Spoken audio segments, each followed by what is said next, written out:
No other way to put it. Most of the stuff that was released yesterday was recorded, obviously, like late, depending on where your time zones are. It was either early Friday morning or very late Thursday. That was all of the information that was relevant at the time. Nobody could have possibly foreseen the expedited timeline we're dealing with when it comes to Afghanistan right now. And it's completely fallen. It's totally within Taliban hands, and all we are doing right now is just trying to sort through the rubble, because it's basically where we're at this point. Because yeah, they've taken over the presidential palace, which is interesting in and of itself. And yeah, the Afghanistan president, I'll use that loosely, just like with the United States president, Ashraf Ghani, on Sunday fled the country as Taliban terrorist groups surrounded the capital, Kabul, according to senior officials, while the Taliban entered the Afghan presidential palace where they are currently residing, and they are obviously going to be the ruling party going forward. But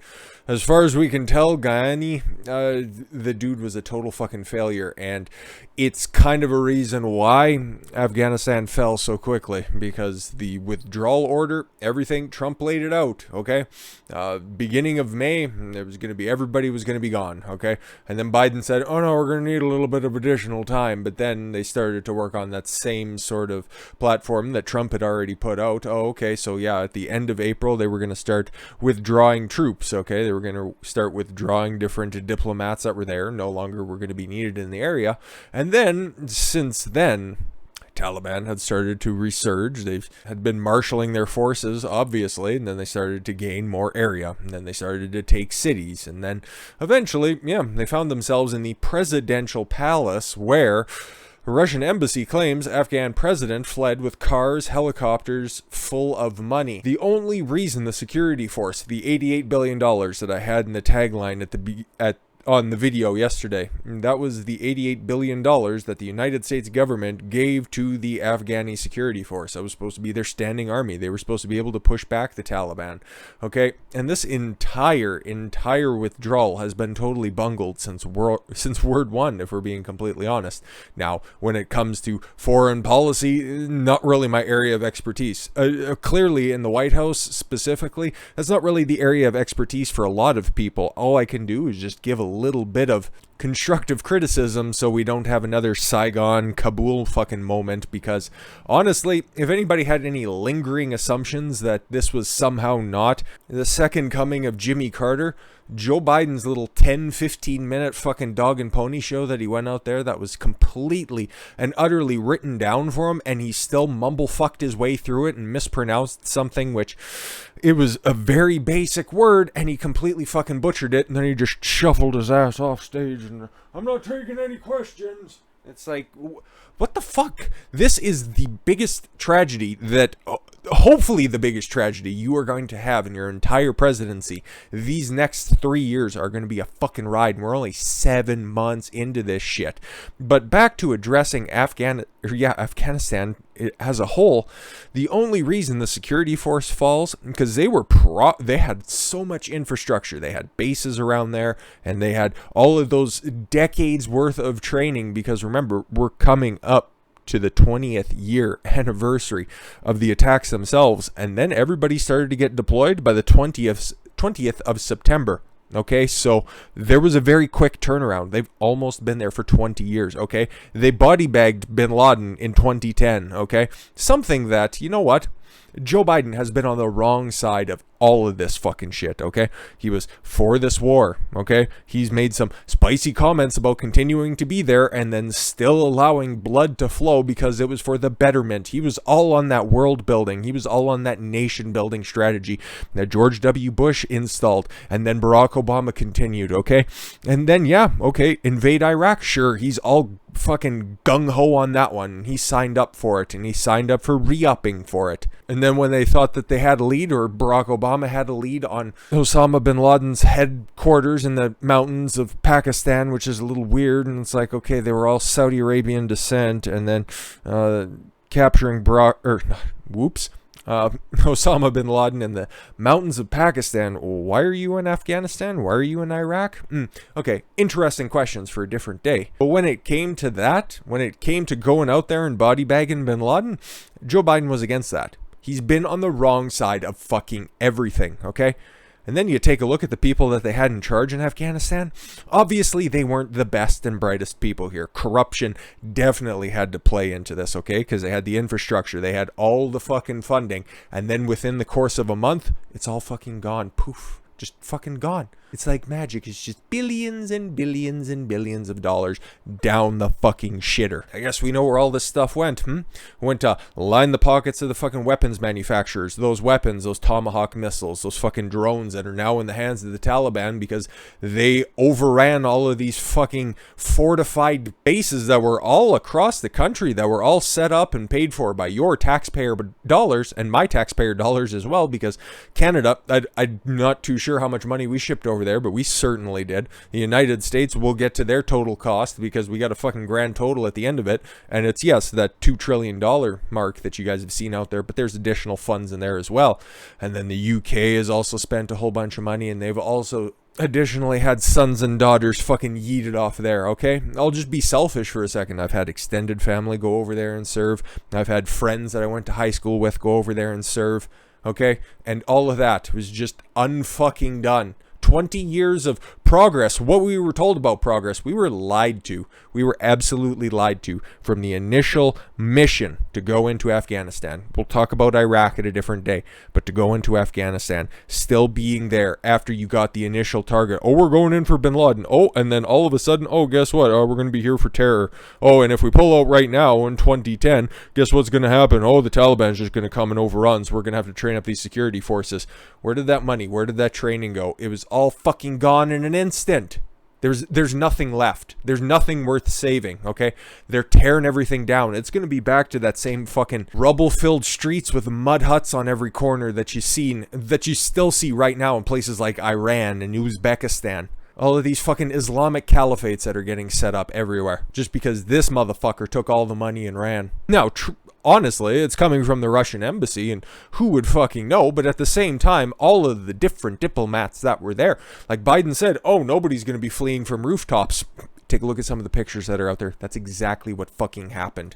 It's a disgrace, and it's a slap in the face of everybody who gave their life, had their lives ruined when they came back with PTSD over multiple fucking trips and tours of duty. It's not the same amount of bloodshed that happened in Vietnam, but you take into account all of the casualties that were there, we're talking over 250,000 people dead because of this fucking useless conflict, okay? Afghanistan was known as the place where empires go to fail. World building, or rather nation building attempts always fail in that little specific basket of hell that is in the Middle East. There's nothing that can be done there, okay? And if they want to continue to fucking throw sand up in the air and then just scream at the top of their lungs for the greatness of Allah, fucking be my guest. I just feel really bad for the people that are still there, who had a light at the end of the tunnel, who had 20 years of promise given to them. But then, hey, just like us over here in the United States and in Canada, we got fucked by politicians as well. And then guess what? Just as soon as that came to light, it's all fucking gone. It's all fucking gone. Cost of the Afghanistan war in lives and dollars. It's pretty shocking. It's pretty shocking once you tally all of this stuff up, because I don't even really remember. Like, I have a tough time remembering most of my childhood. I don't think I got diddled or anything, but I did play on a bunch of sports teams, and there were some questionable coaches, to say the least. But who knows? I don't remember a lot of everything prior to me being, like, you know, in high school. So I don't really remember the world or what it was like prior to September 11th, 2001. Thank God I see the demographics and the analytics in my channel, and most of you people probably do have a decent recollection, or at least you are of my age and you are in the same situation. This has been the most important and the most fundamentally important event and conquest in modern history. Vietnam was only 18 years long. Many more people were killed during the warfare that was there, and that was equally as quickly undone. It's just this one, I don't know, maybe because it's so recent and we can eventually go back there and start looking at all the numbers and all the impact once everything all shakes out. But I don't know if this is the end of something or the beginning of something even worse. I hope I'm incorrect, but we aren't going to be talking about China, because that's going to have to be another video towards the end of the day here. I don't know if it's going to come up next or not, but what they're doing, how they're grandstanding off the back of this, is troubling. it's troubling. So here's the raw numbers. Much of the data is from Linda Blimes of Harvard University's Kennedy School and from Brown University Costs of War Project. Because the United States between 2003 and 11 fought the Afghanistan and Iraq wars simultaneously, and many troops, yes, served in both wars. Some figures noted both post 9/11 U.S. wars. So that's fair, okay? So the human cost, American service members killed in Afghanistan through April of 2021. 2,448 people who died for nothing. U.S. contractors, 3,846 people. Afghani and national, military, and police, 66,000 people. Other allied service members, including others from NATO member states, 1,144 Afghani civilians, 47,245 Taliban and other opposition fighters. It really doesn't much matter. Aid workers, 444, and journalists, not enough. Afghanistan after nearly 20 years of U.S.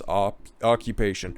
Percentage drop in infant mortality rate since U.S., Afghan, and other allied forces overthrew the Taliban government, which sought to restrict women and girls at home. About 50% of Afghan teenage girls able to read today, 37.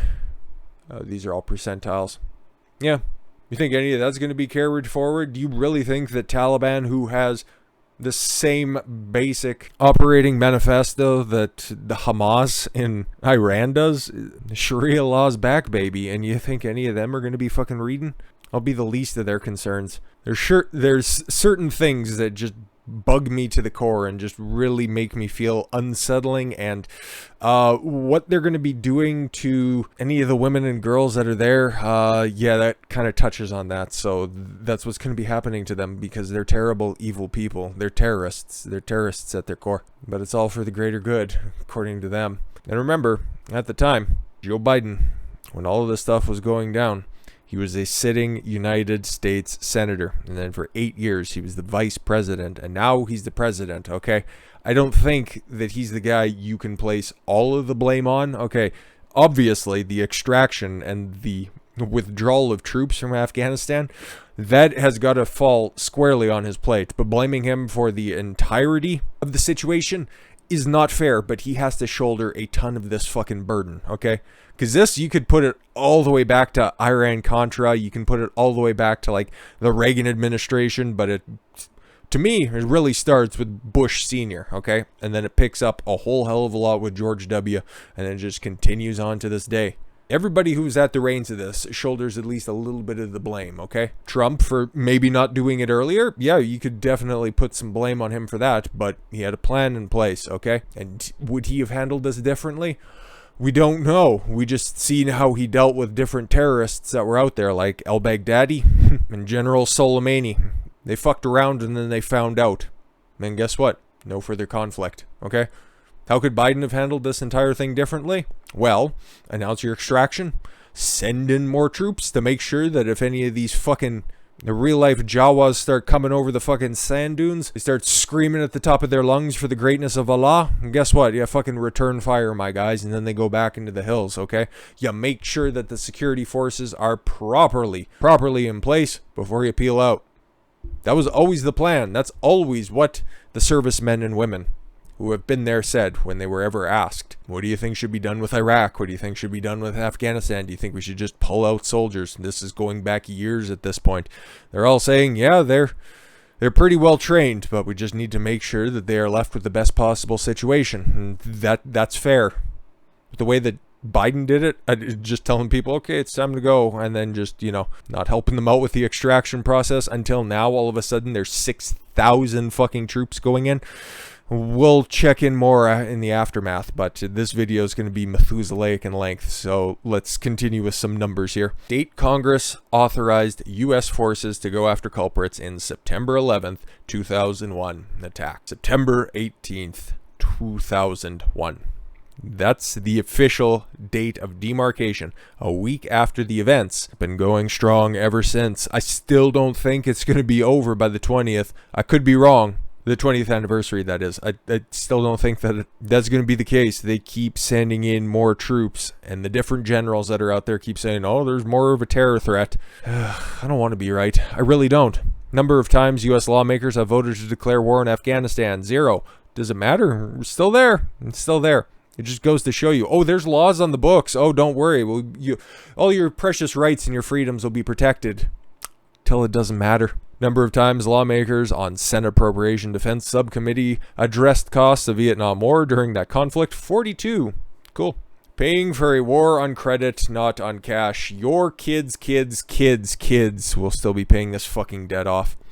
Estimated amount of direct Afghanistan and Iraq war costs that the United States had debt financed as of 2020. $2 trillion. $2.226 trillion is the popular estimate that is out there right now if we're getting right down to brass tacks. Estimated interest costs by 2050, I'll be 60 bloody years old. $6.5 trillion. Just a drop in the bucket, right? I'm sure the debt will be approaching the fucking quadrillions by that point, and who fucking knows what the world is going to look like. Maybe we'll all be under an Islamic caliphate. But one thing that'll be certain, the mainstream media, in whatever form or fashion they're going to continue on, they're still going to be platforming extremists. Extremists for their side. Anybody who's moderate or even just, has a countervailing opinion on things, they're going to be labeled as extremists. And then you'll have MSNBC, Taliban takeover of Afghanistan, relatively peaceful. Well, to be fair, when you just leave the doors unlocked and you crack open all the windows and then you just allow fucking Jihadi John to just run right through and sit in the fucking chief's chair, that would be fairly peaceful. But it would be a little bit less disgusting if you weren't just, platforming them and trying to tell the public that it's very peaceful here. Yeah, sending a CNN journalist down there on the ground in Kabul who is, the day before, she was still there. Boots on the ground, but she wasn't wearing her fucking headscarf. But the Taliban might have taken over and you need to get that fucking one shot out there. Meanwhile, in the background, I'd play you the video, but I've also been hearing CNN's very pissed off about people playing the video and they might be striking some stuff. So I'm just going to play it safe on this one, just give you the screenshot and tell you more about the picture. In the background, you can hear chanting of death to America. But as you can see here, it's all very peaceful. And then over on MSNBC, they'll give a platform to the spokesperson of the Taliban. And then they'll tell you you're a bastard and that you're evil if you don't want to take a science experiment, if you voted for Trump, if you have a red hat in your closet. All of a sudden, that makes you an extremist, but giving a platform to the Taliban is all of a sudden just the right thing to do. But since we're a year into this video, let's talk about something that, even at this point, is longer than what Joe Biden had to say when he finally sauntered up. He took a flight over from Camp David, cut his vacation a little bit short, but don't worry, he immediately turned back within an hour and then got back out there. Because according to Jill Biden, who is apparently running some of the policy decisions for the White House, and you can go ahead and check this, it's just an anonymous source, that's why I don't really have anything to back it up, and this is just pure speculation, just like the Russian Embassy saying that the Afghani president fled with hookers and opium, whatever you can get over there in Afghanistan. No, that Jill Biden said that it was unnecessary prior to today that Joe Biden go back to the White House because he can project his leadership from anywhere. This is the same woman who is pictured sitting at the desk on Air Force One saying that she was helping Joe prepare for the G7. Yep. So I can kind of believe it, but at the same time, it's uncorroborated, and it's very unlikely to be ever corroborated, so take it with a grain of salt.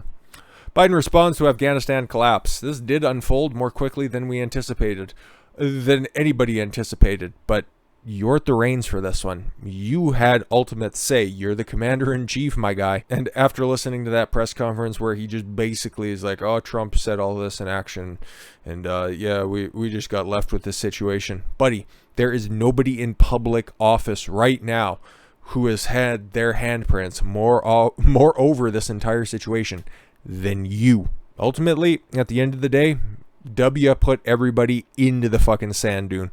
You're the one that kept them there, and you're the one that abandoned them on the way out. After facing a bevy of bipartisan criticism, President Joe Biden on Monday afternoon acknowledged the collapse of Afghanistan more quickly than his administration had anticipated. This did unfold more quickly than we anticipated. Thank you. I feel like I've said that 95 times already. Biden said at the White House, blaming Afghanistan's political and military leaders for giving up and fleeing the country. You sent the helicopters in there to extract them. What did you expect? You didn't give them the proper support in order to withdraw.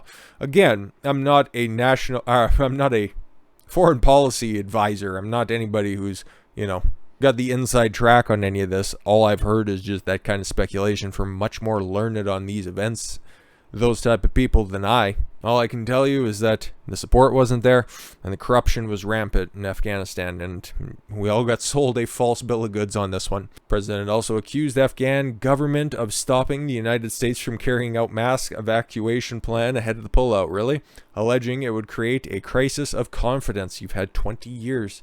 Trump already had all the groundwork out there, okay? All you had to do was follow it. All you had to do is refine it. Most of your advisors that are around there are the ones that stuck around with Trump, okay? Look at Miley. Look at Mattis. All of those guys, they're still there. They're fucking right in your ear, Joe. Policy advisors from the days back when you were just old Joe Biden, the vice president. They're all still lingering about those halls. You have no excuse on this one. White House officials and United States intelligence officials are closely monitoring the situation on the ground in Afghanistan, the president also said, adding that he doesn't regret withdrawing from the country. The mission in Afghanistan, which spanned nearly 20 years, was designed to take out al-Qaeda terrorist network that was behind the September 11th terrorist attacks. The United States also killed terrorist leader Osama bin Laden a decade ago. Yep. Now, why were you still there? President didn't take any questions. Yep. And the White House confirmed to reporters that he's heading back to Camp David, where he spent the past several days on vacation. Just like Jen Psaki right now. Yep, she's on vacation as well. Right now, it's the biggest crisis since probably Saigon, probably since the end of the Vietnam War, and everybody's on vacation.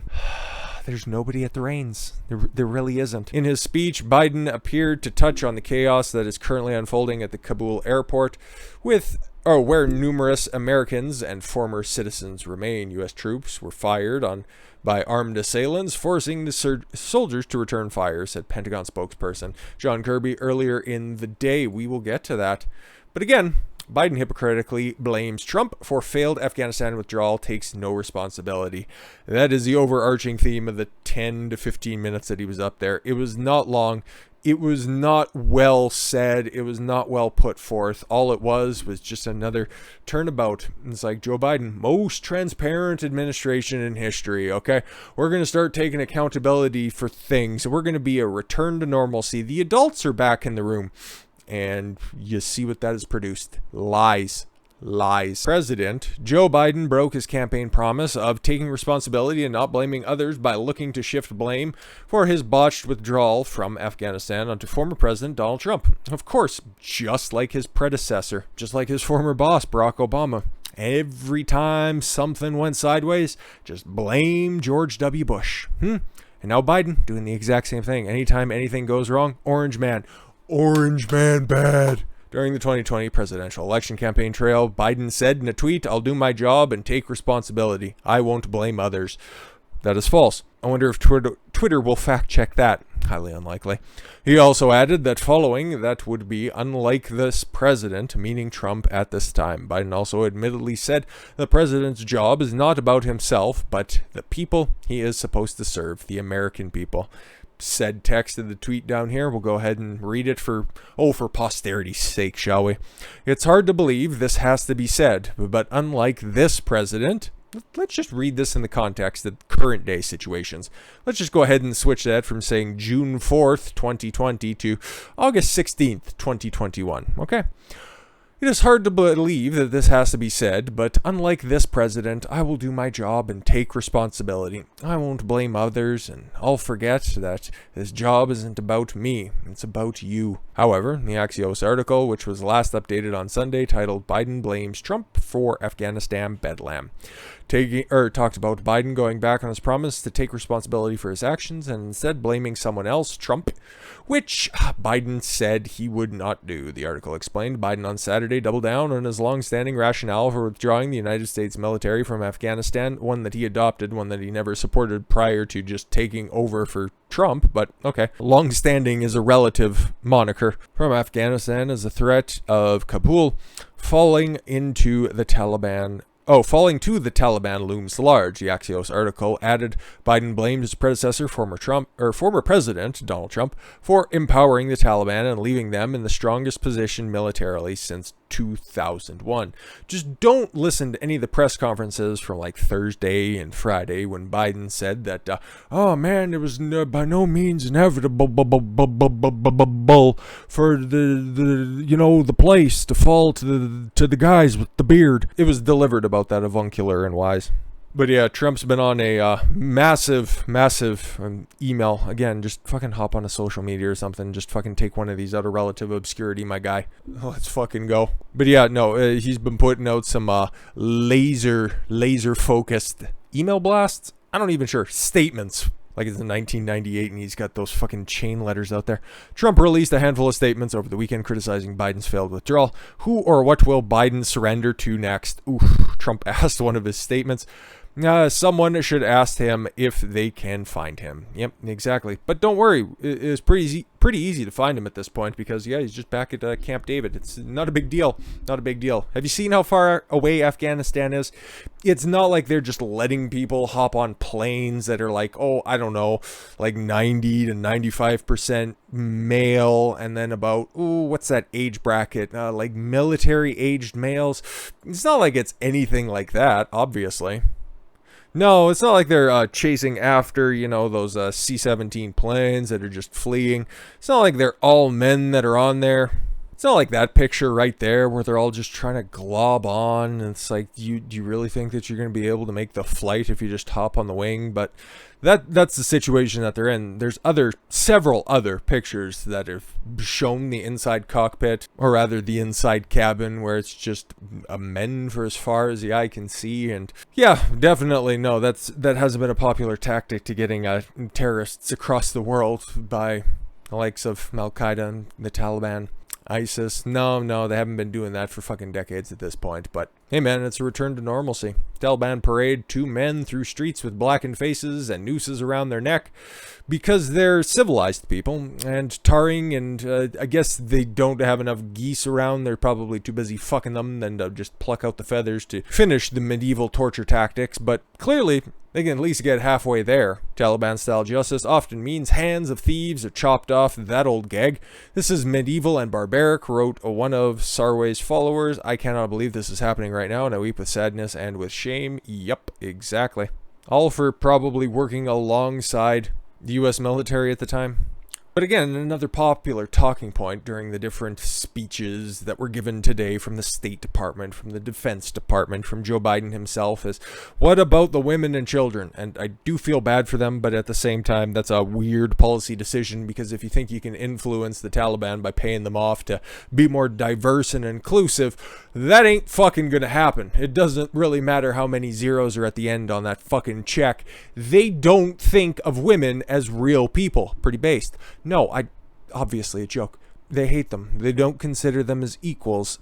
They treat them as less than. Remember, a rape accuser needs 2 witnesses of the crime in action to come forward on their behalf in order for it to be a legitimate claim in the eyes of the court system under Sharia law, which is exactly what the Taliban advocate for. Again, pretty based, but you have the... I feel bad for this bitch. The female Afghan mayor, Zarifa Ghafari, says she's a sitting duck waiting for the Taliban to kill her. That's exactly what's going to happen. You'll be lucky if they just kill you, though. Without having to delve into any more detail, I think you can connect the dots on that one. First female mayor of an Afghan town says that she is just waiting for the Taliban to come and kill her after Islamist insurgents regained control of the country. Zarif Ghafari, 27. Yeah, it's a tough 27 years, but God, could you imagine? Like, she would barely have a recollection of what life was like before the invasion in 2001. Like what? She would have been 7 or 8 years old at the time. And now all of a sudden I've seen some fucking brain dead takes out there, and then I also had to contend with a couple of, well, not my own, but within the sphere of my videos that are out there with the different comment sections and such, and I can't quite pinpoint any of them, but saying that this is just a return of what the people want, I really find that hard to believe, because this is just such a grave tonal shift. And even if you remember, if you've done a little bit of research into what happened with Iran at the time with the overthrow of the Shah in the late 60s, sorry, that was not what the most people wanted. This is just a small but well-armed, suspiciously well-armed group of individuals overthrowing a government which was rife with corruption, if we're being completely honest. And Godspeed to Zarifa. Hopefully she gets out relatively unscathed. Highly unlikely, but who knows. U.S. military bases to house thousands of Afghan refugees in coming days. Again, they're just trying to get fucking people out there, because cooperators with the United States government, even if you're going to be accused, okay, this is going to be like cancel culture, but of the highest fucking degrees. Just think, instead of losing your job or getting kicked off social media, you're going to get put on the rack and stretched out in public, okay? You might have your hands chopped off. You might be buried up to your fucking shoulders and have spiky rocks thrown at you. This is not going to be good. This is really not going to be good. And I don't know if I've put this across enough, or at least well enough, but this is the biggest catastrophe in my lifetime. Without a doubt. The speed in which all of this has just fallen apart is incomprehensible. And it only happens when you have an utter buffoon at the controls. This didn't happen under Trump, okay? Were they marshaling their forces? Obviously. But as soon as anybody decided that they were going to get a little bit lippy, that Trump had this idea of diplomacy, right? Okay, everybody thought that he was, well, at least by the way that he governed, he was very much anti-conflict. That is true, but the way that he went about it is totally different. Like, Biden couldn't spell conflict, let alone want to engage in it. But Trump showed that you need not engage in conflict if you're as well armed as the United States, okay? Like Kim Jong-un, you remember? He was getting a little fucking lippy, and then all of a sudden, yeah, Rocket Man, fuck around and find out. And I was like, okay, fine. Do you want to have a meeting? I was like, yeah, sure, that'd be great. Baghdadi, leader of ISIS. Okay, started to get a little lippy. The United States had a lead on him. Guess what? They went in there, fucking drone shot, and boom, got him. Didn't have to go around to different weddings, Barack Obama. Hopefully you aren't planning a 61st birthday, because I see that the Taliban have a whole bunch of fucking drones, and I think that they'd like a little bit of retribution. Just saying. But again, right now, I don't know if this is liable to change, but especially if we get stuff like, yeah, U.S. troops shot at, returned fire at Kabul airport, and killed armed individuals. 6,000 troops are there or in the process of being there. They're at least on their way. I don't see this ending shortly, okay? I think that there will still be troops there trying to clean up the situation for at least a while, even if everything starts to ramp down a little bit. But now we got to do some Twitter journalism. You know, I'm not really terribly fond of this, but it's important because all of this stuff is just so late breaking and developing. Serves me right for trying to, you know, have a little forethought. Think that, you know, maybe the adults that are back in the room would somehow have kind of a handle on the situation. Yeah, exactly. But this is where everything's going down. Okay, there's a pretty good timeline of events here. Jack Posobiec once again with the fucking scoops. Pentagon confirms they plan to relocate up to 30,000 Afghan special immigrant visa applicants into the United States. J.D. Vance running for Senate in Ohio. I think he has the endorsement from Trump or not, but he's a great guy. He's very charismatic. You can see some of his interviews that are out on YouTube. But yeah, like he's pointing out, I bet that they're going to be vetted. And it's like, yeah, definitely won't be having terrorist attacks in the upcoming few, months or so, whenever they get here, of course. Yeah, and just more receipts. Yep. Right after the speech that he gave, heading back to Camp David.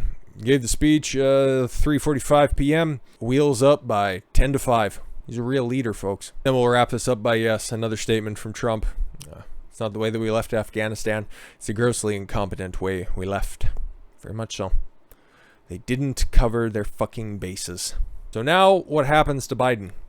Does he ride it out? Does the rhetoric continue to escalate?